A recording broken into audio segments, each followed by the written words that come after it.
Hi, my name is Lauren Bricker. I'm a lecturer in the Paul G. Allen School for Computer Science and Engineering.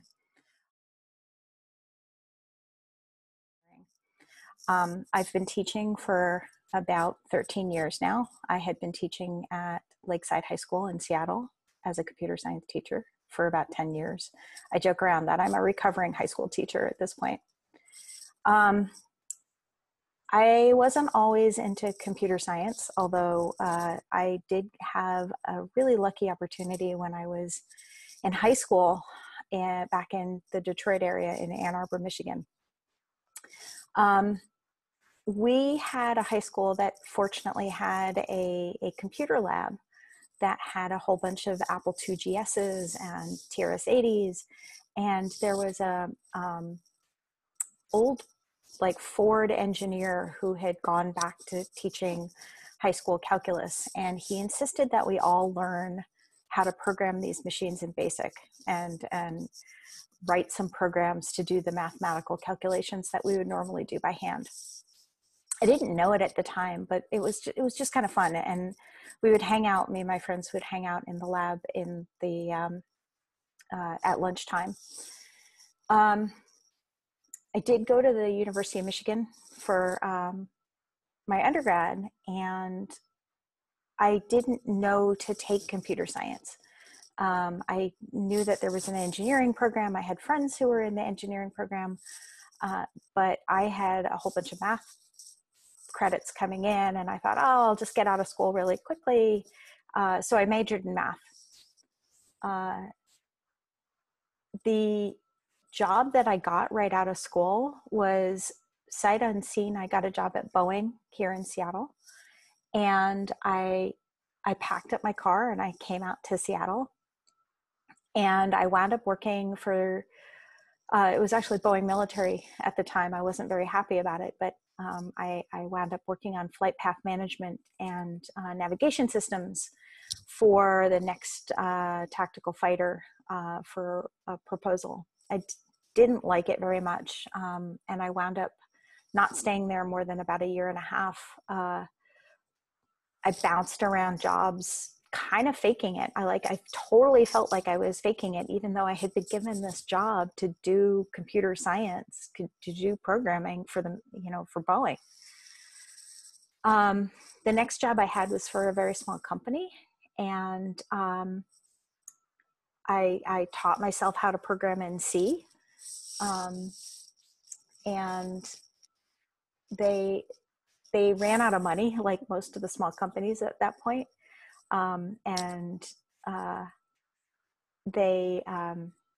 Basically I got laid off, and I finally made this decision that I should go back to school and learn what I had been doing for 5 years for a living, because I had no formal training and I felt like I was sort of missing some key pieces.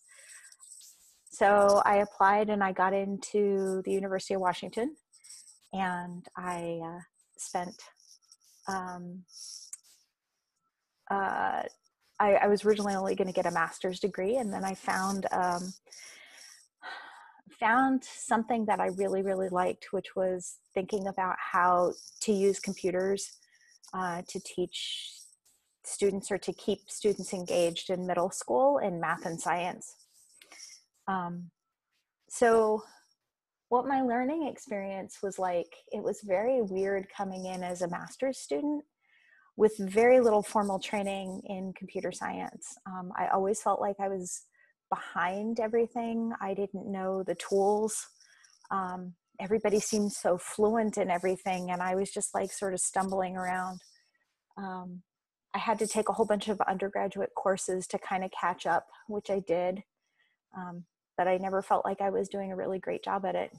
The funny thing about this is, a few years ago, I actually went back and looked at my transcript, and I actually had gotten really good grades. I just didn't think so at the time because everybody seemed so much better at this than I was, which is kind of what I want to recommend. Like, I think no matter where, a lot of us feel like we don't belong, like we don't know enough, like they call this imposter syndrome. But part of what got me to where I am today, which is I have a PhD in computer science from the University of Washington, is that I believed in myself, right? I just kept kind of plodding along and thinking, I know I can do this. And I found people who were willing to believe in me too. And they supported me.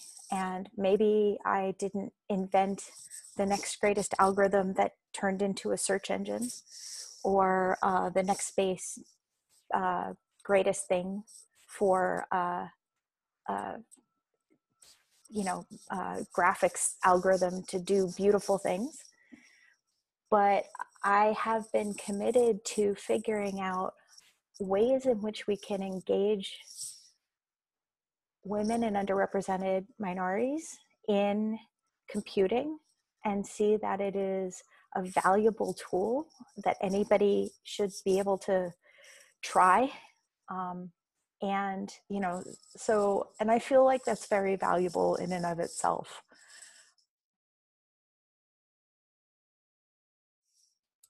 So what kinds of suggestions do I have for students who are not very familiar with the field? I think there are a couple things. If you've never done this before, go find something like an hour of code. Try something. Just see if you can solve a couple of puzzles. See if you can have a bunch of friends get together and solve puzzles together.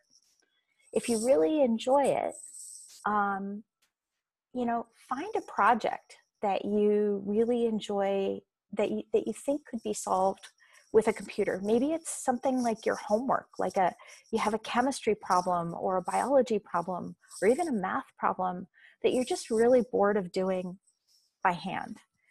See if you can, find an online resource for learning some of a language like Python, and see if you can figure out how to solve the problem that you need to solve for your homework only with a computer. I think it really makes a big difference when you do a programming project that means something to you and has value to you. And the first one's not going to go well. One of the things I learned the very second job, that small company, is that we always wrote one piece of code to throw away because we're never going to get it right the first time. But the important thing is to just kind of keep trying and look for your resources and look for friends to help. And if you enjoy it, you'll get someplace and you belong, I think, is the best thing I could tell you. Anyway, someday, who knows, maybe you'll be teaching people or inventing the next algorithm for who knows what. But believe in yourself.